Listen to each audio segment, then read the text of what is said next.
Speaking to us. You will have heard that interview with Francesca Albanese there describing Gaza as being unfit for human life. Is she incorrect?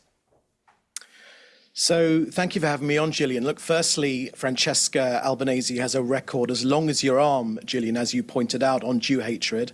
And what you heard tonight from her was the latest example, a sophisticated Jew hater, I would call her, but a Jew hater nonetheless. Danny Danon, our UN ambassador, has called for her resignation.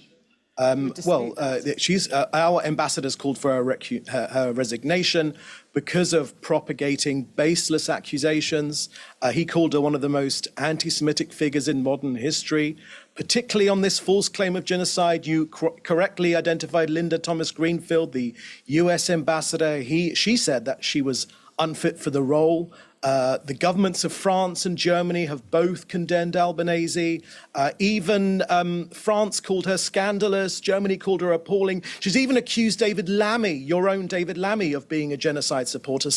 And also in the Congress in the US, both sides of the House have cancelled their visit to Congress. Why? Because she is constantly accusing Israel of genocide, which actually weaponizes the Holocaust terminology. It equates Jews with the victims of genocide with their perpetrators. This is a moral inversion. It perpetuates anti-Semitic tropes, calling Jews as oppressors, committing the very crimes once inflicted on us. If we move away from the claim of genocide, on the question of Gaza being unfit for human life, what is your comment to that? Well, I'll tell you what my comments are very, very clearly. This was a war which was perpetrated upon us. It was Hamas which instigated this war when they set out on their journey to massacre Jews, the worst day of Jew killing in history since the Holocaust. They knew what they were doing. They knew that it would elicit a response. And what they did was a double war crime. They hid themselves amongst civilians. They still do. And they fire at us from those civilian places, at our civilians. So it's a double war crime. And that's why it is Hamas that is responsible for this war. And Israel has a very clear objective to ensure that we get our hostages home, 101 of them, still being held by Hamas. Some of them are dead, unfortunately, but many are still alive.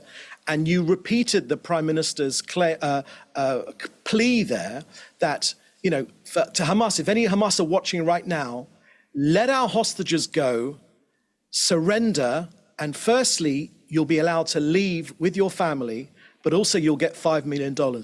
But ultimately, if Hamas surrender, this war is over right now. I never heard once from Francesca Albanese a call for Hamas to surrender. That would be the decent thing to do. David Mencer, I'm going to ask you directly if you believe that Gaza is fit for human life in the state that it is in now. Is it fit for human life?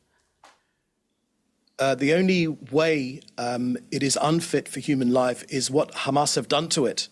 Hamas could look like Monaco right now. It could look like Singapore without the amount of international money which has been poured into it.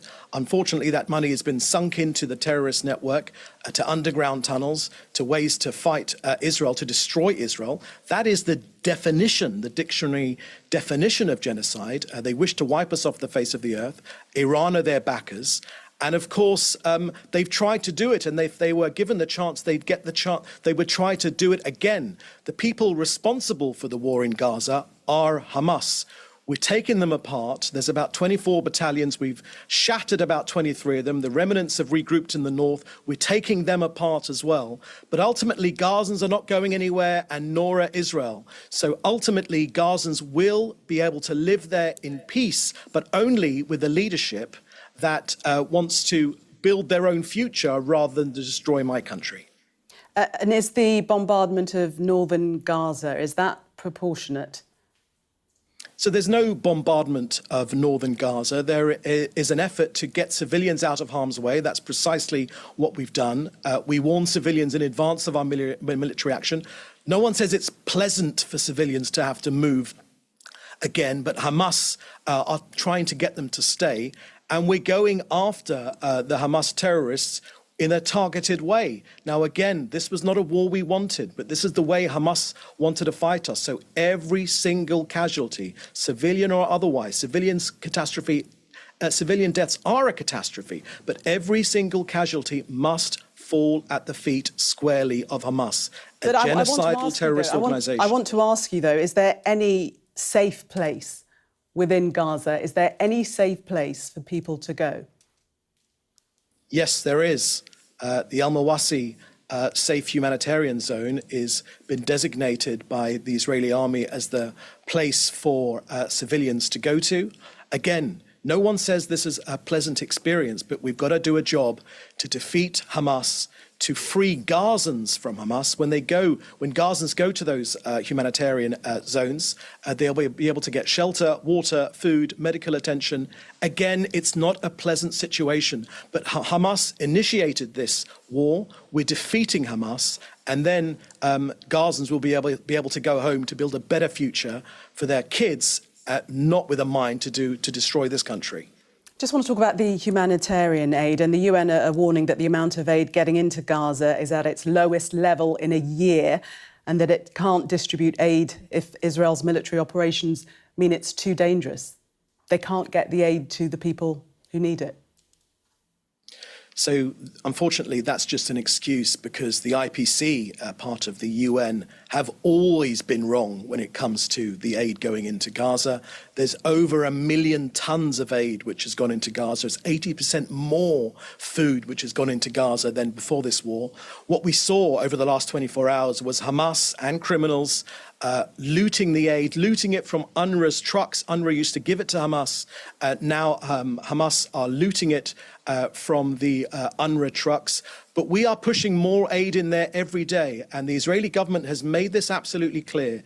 If international donor countries wish to send aid in, we will get it in. Right now, Gillian, you should know there are around 900 trucks worth of aid inside Gaza. They've been through the Israeli security check, but it's the inefficiency of the United Nations, once again, who are unable to get it about. Just want to quickly come back on that. We are running out of time, but the UN Aid Coordination Office has said that in the last 2 days alone, 6 attempts to deliver life-saving assistance to besieged areas in the north of Gaza were completely blocked. So that is incorrect again. I can tell you the facts. You know, the facts don't lie. These aren't opinions. 50 trucks of aid went in today into northern Gaza. I spoke about it today at our daily press conference. 50 of those trucks went in. We're pushing that aid in, particularly to northern Gaza, because Hamas are keeping some of those civilians as a human shield inside northern Gaza. We've asked them to leave, but Hamas is stopping them. So we're getting the aid to them, while at the same time fighting Hamas. But we're close. The Prime Minister's talked about this being the beginning of the end of Hamas. We want a future without Hamas, which is a better future for Gazans and ultimately for Israelis as well. David Mencer, thank you very much for speaking to us, Israeli government spokesperson. Good to be with you. Thank you very much, Julian. Thanks for watching. Drop a comment below. Don't forget to like, share, and hit subscribe to stay updated with our latest content. Until next time, stay informed and inspired. This is Dejobnik signing off.